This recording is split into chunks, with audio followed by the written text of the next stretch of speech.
नमस्कार, 99 न्यूज के इस खास रिपोर्ट में आपका स्वागत है और इस वक्त आपके साथ मैं हूं दीपाली श्री। केंद्र सरकार के सार्वजनिक क्षेत्र में 2 बैंकों के निजीकरण की घोषणा के बाद विरोध में आज से बैंक कर्मचारी संगठन 2 दिनों की हड़ताल पर है। सोमवार को हड़ताल के पहले दिन धनबाद और इससे सटे बंगाल के कई जिलों में इसका असर देखने को मिला। यहाँ सभी सरकारी बैंक बंद रहे।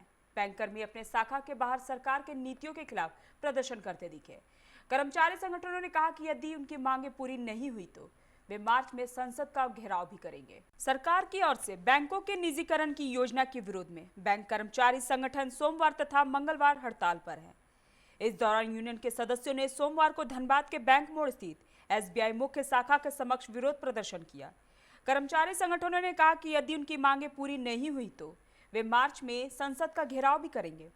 सार्वजनिक क्षेत्र के 2 बैंकों के निजीकरण की घोषणा की है, इस कारण ग्राहकों को परेशानी का सामना करना पड़ रहेगा। यूनाइटेड फोरम ऑफ यूनियन के बैनर तले 9 यूनियनों के बैंक कर्मचारी और अधिकारी मिलकर सरकार के प्रस्ताव के खिलाफ आंदोलन कर रहे हैं। इस 2 दिवसीय हड़ताल में धनबाद के बैंक कर्मचारी भी शामिल हैं। इस कारण सोमवार और मंगलवार को बैंकों में कोई कामकाज नहीं होंगे। यूनियनों की हड़ताल मंगलवार को भी रहेगी। कर्मचारी संगठनों ने कहा कि यदि उनकी मांगे पूरी नहीं हुई तो वे मार्च में संसद का घेराव करेंगे। हड़ताल के कारण धनबाद की लगभग 250 बैंक शाखाएं बंद है, जिससे 2 दिन में धनबाद में तकरीबन 500 करोड़ का लेन देन प्रभावित होने की संभावना है। इस संदर्भ में बात करते हुए United forum of bank union के संयोजक प्रभात चौधरी और एसबीआई के जोनल सेक्रेटरी आलोक रंजन सिन्हा ने बताया कि बैंक निजीकरण होने से आम जनता को काफी परेशानियों का सामना करना पड़ेगा।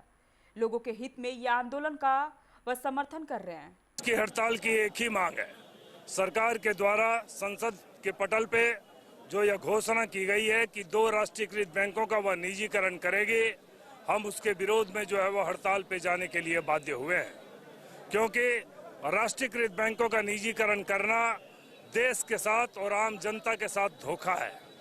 वह इसलिए कि निजीकरण सिर्फ प्रॉफिट ओरिएंटेड होता है, यानी सिर्फ लाभ कमाने के लिए होता है, जबकि राष्ट्रीयकृत बैंक मास बैंकिंग करते हैं, सोशल बैंकिंग करते हैं, सरकारी योजनाओं को जो है वो धरातल पे उतारते हैं। आज के प्रदर्शन में बैंकिंग राष्ट्रीयकृत बैंकों के सारे कर्मचारी एवं अधिकारी हैं। United forum of bank unions के तहत 9 यूनियन एवं एसोसिएशंस हैं, यानी 100% कर्मचारी एवं अधिकारी इसके साथ हैं हड़ताल के साथ। तो निजीकरण अगर होगा तो हमारे जो पब्लिक है, हमारे पब्लिक को भी इसमें चार्जेज वगैरह की वसूली ज़्यादा होगी, क्योंकि निजी जो बैंक्स हैं वो ज़्यादा चार्जेज वसूली करते हैं, जो जनरल पब्लिक में वो उसका वसूली का कर जाएगा।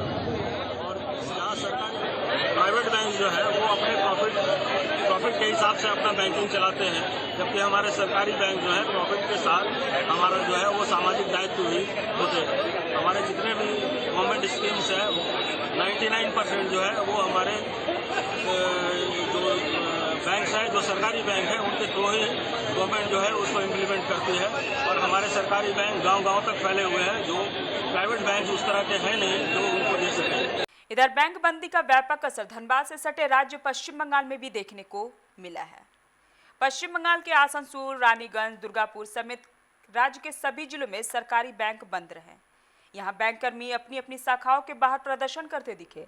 रानीगंज में केंद्र सरकार के खिलाफ माकपा ने एक विरोध रैली निकाली। रैली में शामिल लोगों ने केंद्र सरकार के बैंक निजीकरण की नीतियों की आलोचना की और कहा कि इससे बैंकों के साथ साथ आम जनता को भी नुकसान होगा। बैंक कर्मचारी আমরা ভাবলাম যে নিশ্চয়ই এমন বাজেট হবে যে সাধারণ মানুষ, ব্যাংক কর্মচারী, সরকারি কর্মচারী সবাই উপকৃত হবেন, কিন্তু বাজেট আমরা কি দেখলাম যে তিনি তার দিক দিয়ে গেলেন না। উপরন্তু তিনি আমাদের যে কোর সেক্টর, ফাইন্যান্সিয়াল সেক্টর এবং স্ট্র্যাটেজিক সেক্টর সেখানে বিলুপ্তিকরণের সিদ্ধান্ত নিলেন এবং তিনি বললেন যে আমাদের একটি রাষ্ট্রায়ত্ত ব্যাংক এবং জীবন বিমা, সাধারণ বিমা তাদেরকে আমরা বেসরকারিকরণ করব, তাদেরকে আমরা প্রাইভেট মালিকের হাতে তুলে দেব। স্বভাবতই তিনি যা বললেন, তিনি যা বলেছিলেন তার মধ্যে অনেক পার্থক্য আছে। এখন আমরা তার বিরুদ্ধে আমরা কেন্দ্র সরকারের যে লেবার কমিশনার আছে সেখানে আমরা অ্যাপিল করলাম যে এই সিদ্ধান্ত হচ্ছে অনৈতিক এবং এই সিদ্ধান্তকে আমরা কোনোমতে মানি না। সংগঠন এগুলো মনে করে। केंद्र सरकार के बैंक निजीकरण के खिलाफ आज देश भर में हड़ताल जारी है।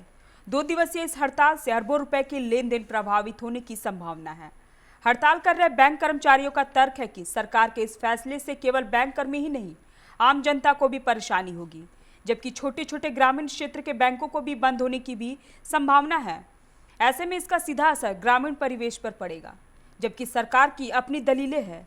अब देखना यह दिलचस्प होगा कि आने वाले दिनों में इसका क्या असर पड़ने वाला है। 99 न्यूज़ के लिए रानीगंज से जाहिद अनवर, धनबाद से प्रकाश और नीतीश के साथ ब्यूरो रिपोर्ट। अभी के इस खास रिपोर्ट में फिलहाल इतना ही। आप बने रहे 99 न्यूज़ के साथ। नमस्कार।